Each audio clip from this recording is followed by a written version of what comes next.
Cincinnatus revêtu du consulat, simplicité glorieuse de ce Romain.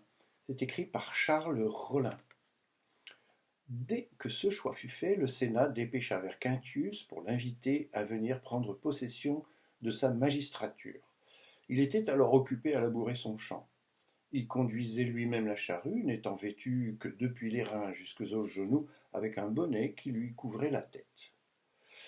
Lorsqu'il vit venir les députés qu'on lui avait envoyés, fort surpris de cette foule de monde, et ne sachant ce qu'on lui voulait, il arrêta ses bœufs.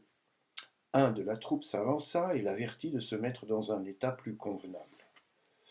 Il entra dans sa cabane, où il prit ses habits, et s'en présenta ensuite devant ceux qui l'attendaient.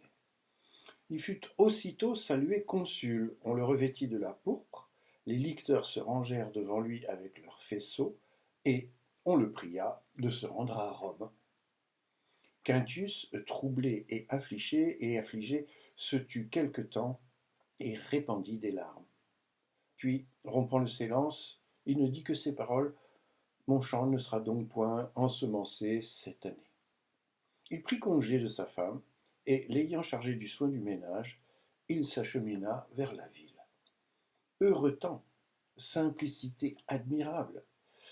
La pauvreté pour l'or était estimée, elle était en honneur et ne paraissait point un obstacle aux premières dignités de l'État.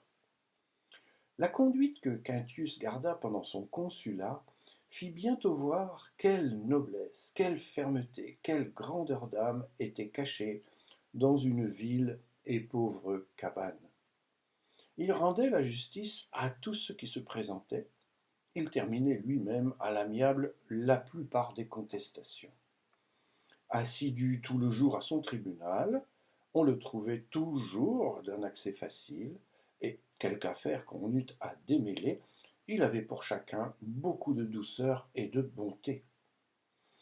Comblé de louanges et de bénédictions, devenu l'objet de l'estime, de l'admiration, de l'amour de tous ses concitoyens, Quintius dépouilla avec joie la pourpre, se hâta de retourner à ses bœufs, à sa charrue, à sa cabane, et y vécut, comme auparavant, du travail de ses mains.